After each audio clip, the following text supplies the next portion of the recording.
Good evening, Lake Orion. I stuck to my promises whenever Ian wasn't here. We were going to find a replacement.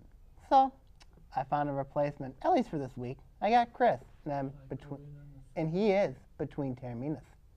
Between Taorminas.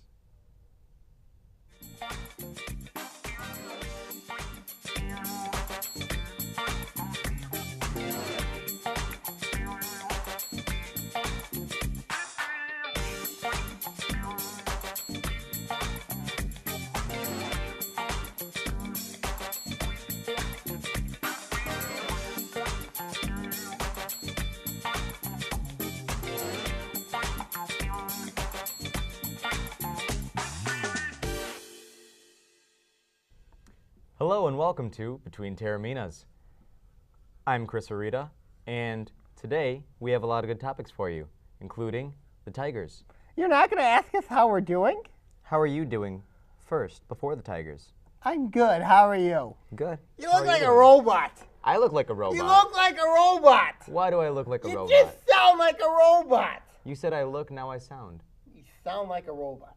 All right, let's get on the first Regardless topic. of my robotness, let's talk about the Tigers, guys. So, what do you think about the Tigers? Well, you got to look at the Tigers, you know what I mean? They did win the AL Central, and of course they get to play Ian Weatherspoon's favorite team, the Oakland A's, going like this.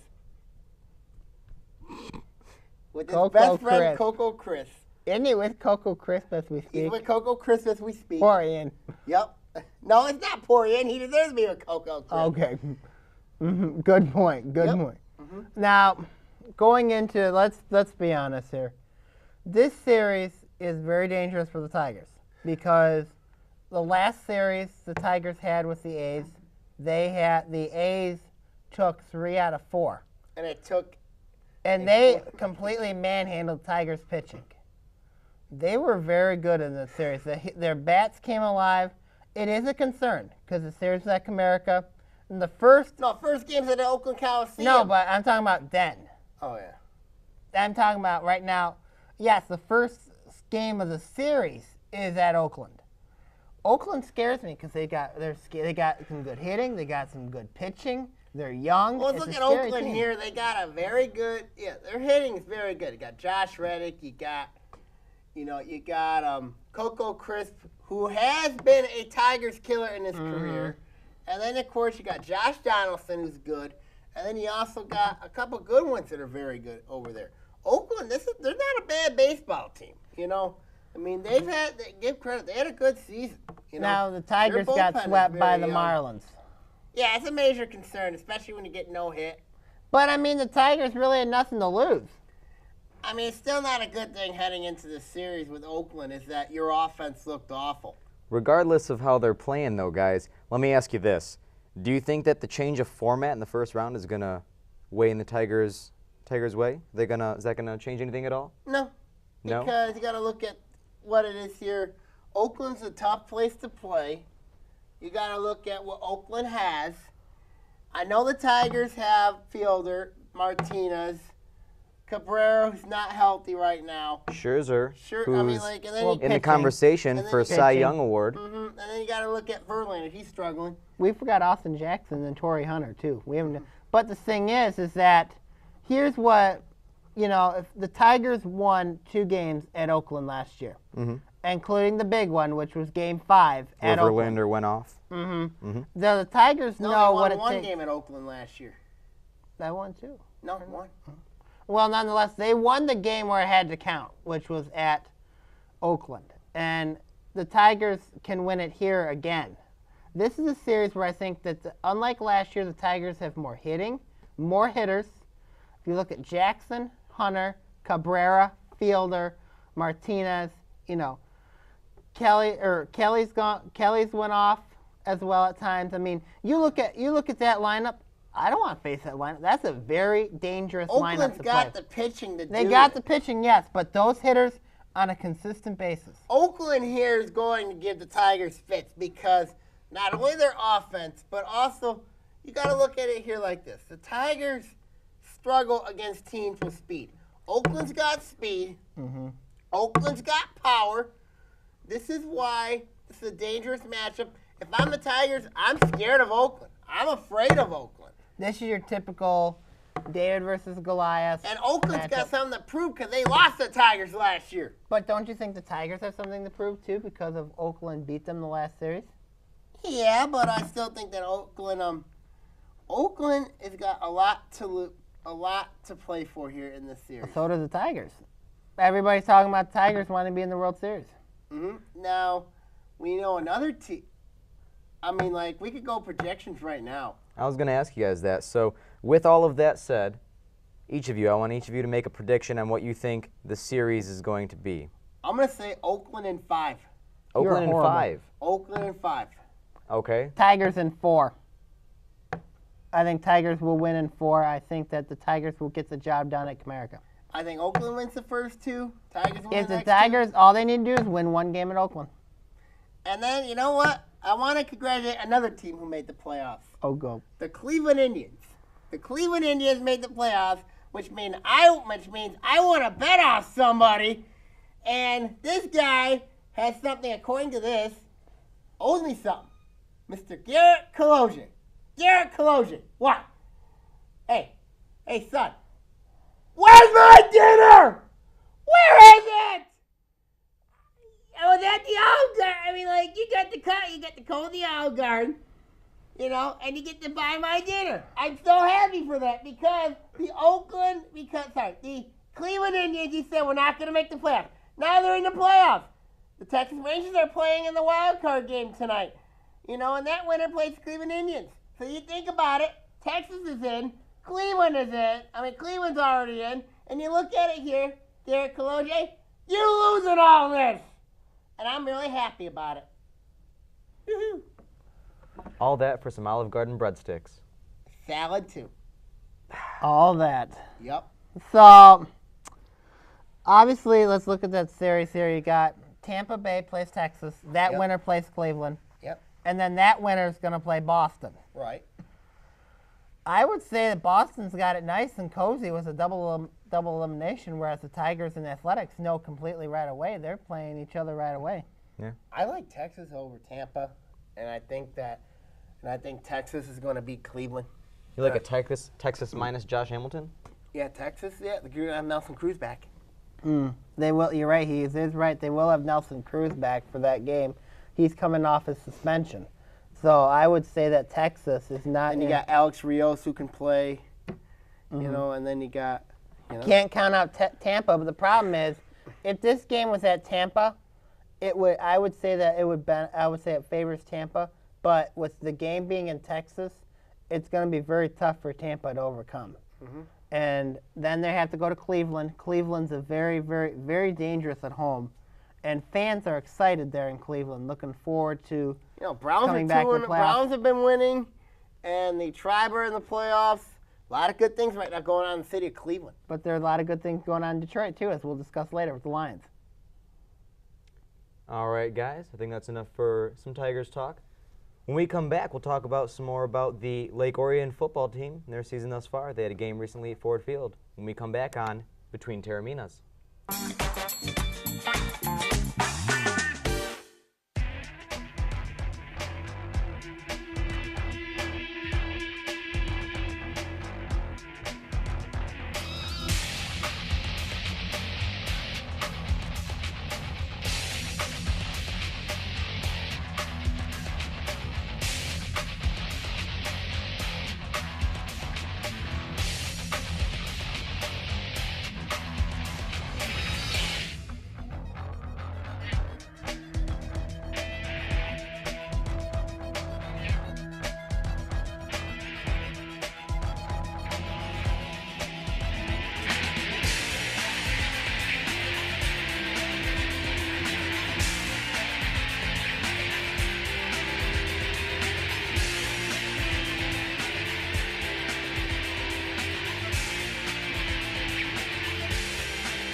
Welcome back to Between Taorminas. So, guys, recently, on Saturday, the Lake Orion Dragons played at Ford Field, Gridiron Classic.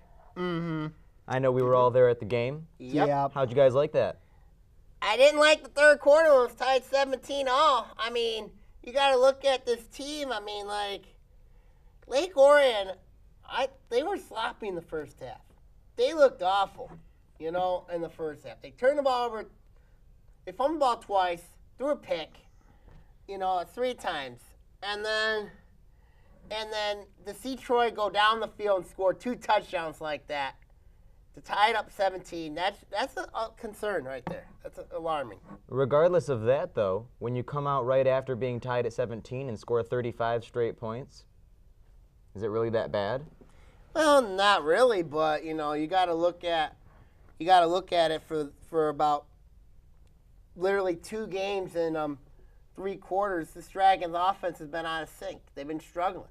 And it was until that fourth quarter when they started scoring, everything started getting back into shape for a little while.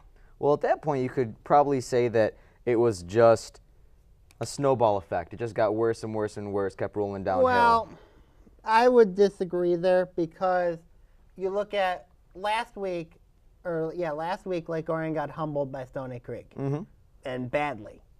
I mean, badly. That there was a fear going into this game. And you got to give Troy some credit because their defense is pretty good. They're not a bad team defensively. Yes, they were not playing without their best player, who's their quarterback.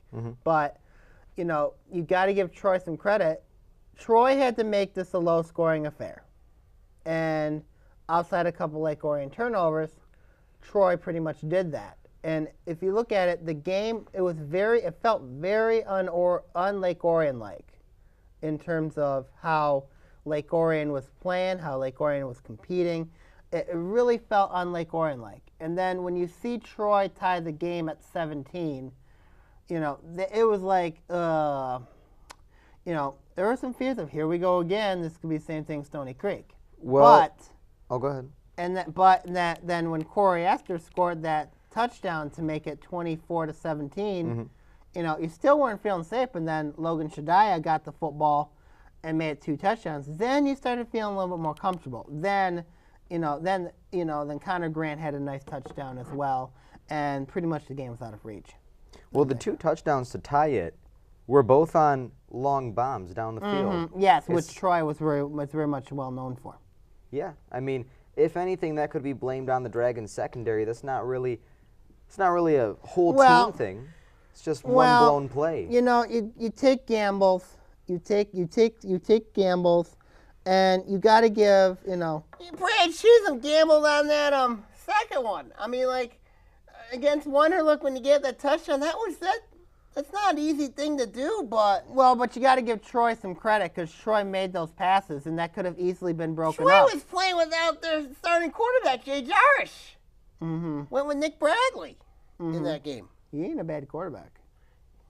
He's got he's got some potential to do some good things. I mean, that Troy team is not a bad team that they beat. And for them to beat, it's nice to be 4-1, but you got, there were some good things that happened, and there were some bad things that happened in that game. It was a true character win. And then the fourth quarter, I really felt that the Dragons' depth wore Troy down. Because you look at the Dragons, they were a lot deeper than Troy. They're a lot more, and they were able to put in more bodies in there. Well, Troy started getting tired, and I noticed that during the fourth quarter. Dragons lost some key pieces, though. They lost lost Nick Sally. They lost.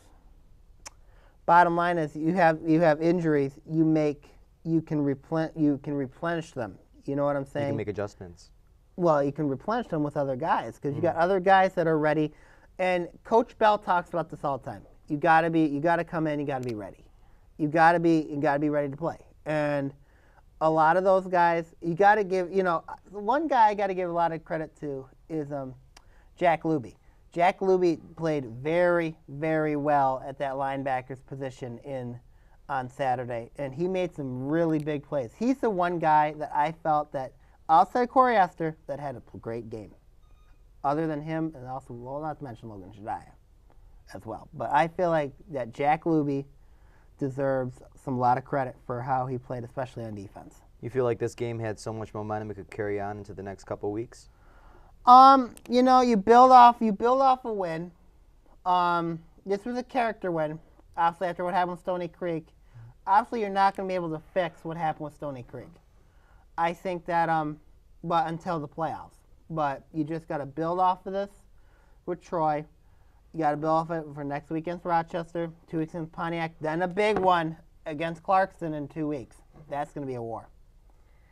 What are your thoughts, Sammy? Well, let's look at the game with Rochester. You know what I mean? Coming up. You know, this is a big game. Rochester's homecoming. Mm-hmm. I'm going to show you a little thing in the Dragon 2.0. It is Rochester's offense called the Power I. You look at here, the offense here, sort of like a normal NFL type of format offensively. But, you know, they'll run. They have 2 good running backs. They have a very good wide receiver. You know, their quarterback, of course, did not play football last year. I didn't put most of their guys' names on there. You can check out the names on my Dragon's Den blog. I do have the team report on there. But the Power I is basically what a normal NFL team does. But, you know, but it all comes down to the quarterback. You know, Bird has thrown 2 touchdown passes. That's their quarterback in the last at 4 of their last 5 games. And that's something that the Dragons got to be aware of this week.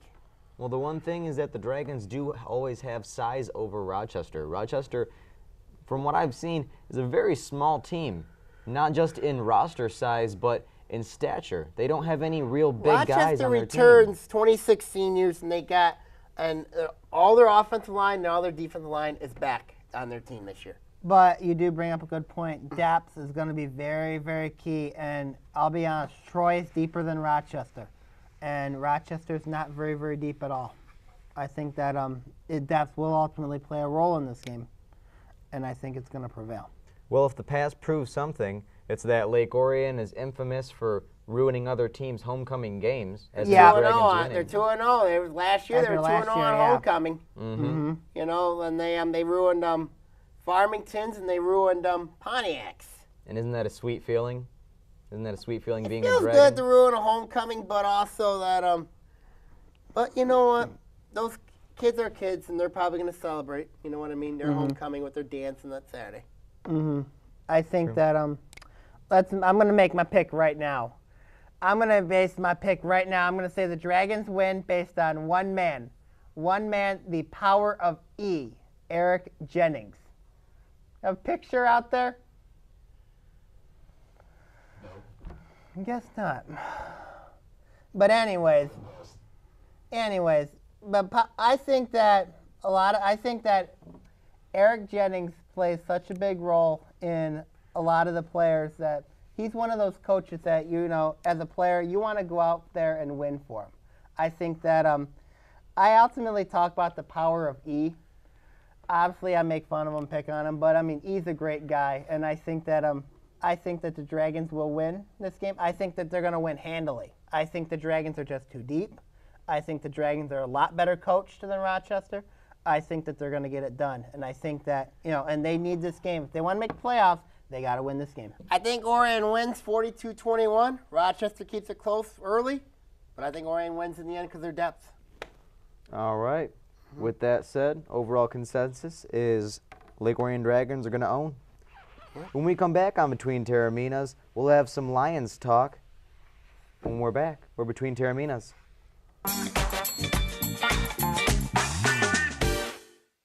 Hey, this is Mickey York from Fox Sports Detroit. When I want to get the inside scoop on local sports, I watch Between Taorminas or Fox Sports Detroit.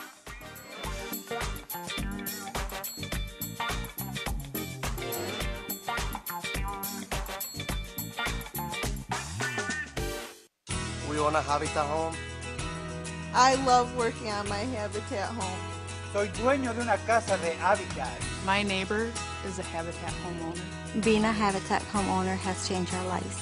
My mortgage payment for Habitat is less than what I paid for rent. Habitat for Humanity of Oakland County currently has homes available with mortgage payments lower than most rent payments. If you or someone you know needs decent and affordable housing, call 248-338-1843 or visit our website at habitatoakland.org. Welcome back to Between Taorminas. Guys, the Lions won this weekend and won big. Oh, they beat the Bears. I have no idea. I had the Bears winning badly. And then the lovable losers actually win a game at Ford Field. Why? Why? Well, you got to give credit to the Lions. I mean, you look at Reggie Bush had a great game. He did. You had, Matt Stafford. At times he struggled. At times. But, I mean, overall he controlled the offense. And, I mean, also the Lions' defense was great. The Lions' defense was absolutely fantastic. Jay Cutler turned the ball over, 4 times? 3 interceptions. Fumbled once, which turned into a touchdown. Mm-hmm. I mean, the Lions' defense was absolutely, they were the stars of the game. If you got to give the Lions a lot of credit. A lot of people said they weren't going to beat Chicago, but yet here they are. They did, and now they're tied with the Bears in the NFC North. Are you sure they got to go to Soldier Field and play the Bears? They still got to play the Vikings at the Metrodome to close out the year. Mm-hmm. All they did was hold serve. In recent history, whenever the Lions win at home against the Bears, it's the complete opposite when it comes to Soldier Field. They just get blown out. Yep, that's what's going to happen here. I think the Lions are going to go into Chicago and beat them. I think that the Lions are just simply a better team than the Bears. That's a few weeks down the road, though. Yeah. What's happening next week, guys? They got the Power of Cheese. What thing's going to kill them this week? The Power of Cheese is going to beat the Lions. You see? They're the big G. That means Green Bay. The Lions haven't won there since 1991. And that's why the Power of Cheese with Aaron Rodgers, Randall Cobb, Jody Nelson, James Jones are going to kill the Lions. And even they had to deal with this guy. That's Clay Matthews. He's going to have a big game this week against the Lions' offensive line. I think that streaks are made to be broken. The Lions... This streak ain't broken. I think the problem here is Green Bay has had a week to prepare for this game. Yeah, they came off a bye week. Mm-hmm. So it's a very dangerous challenge for the Lions. But, I mean, they have a chance. I mean, I'm not counting them out by any means. It's just it's going to be a very tough challenge.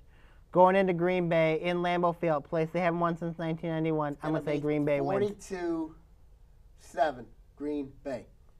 42-7? Yep. Wow. Really? Yep. You think that they're going to lock down the entire Lions offense? Reggie Bush coming back, Absolutely. Calvin Johnson, Matt Stafford, slinging the ball around the field. Yep. He'll throw 2 picks for touchdowns. So this is against a Green Bay defense minus Seawood. Yep. Yep. And all this is still going to happen? Yep. They're going to be doing a Lambeau leap. All right. I agree with you that Lambeau Field is a very tough place to play, but you're going to be hearing this song. All right, let's go to call-outs where this gets out of control. All right. All right. You know, I was cleaning a high school today. I noticed a couple things. I saw members of Lake Orion leadership. They were cleaning up. They were putting up their signs together. And what do? Some of them leave a mess. You know, unfortunately, it's got to go on to one lady, Lori Hogan. Why? Simple. Look, talk about a nice face.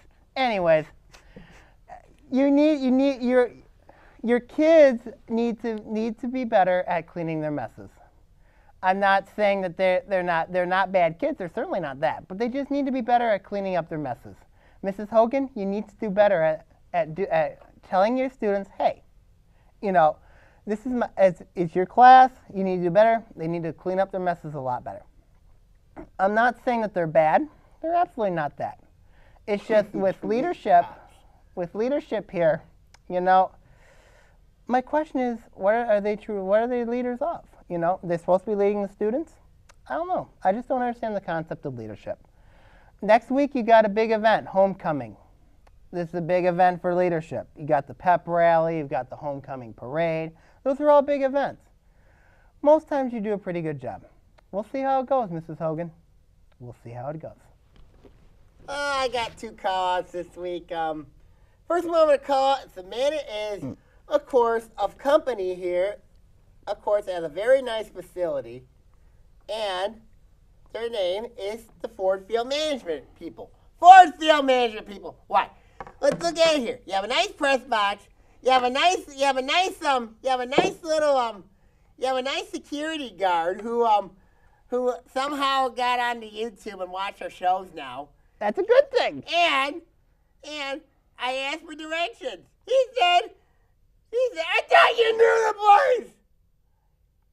My memory's not there yet. You told him, though, at the same time that you knew the place. Who is he? He's a great guy.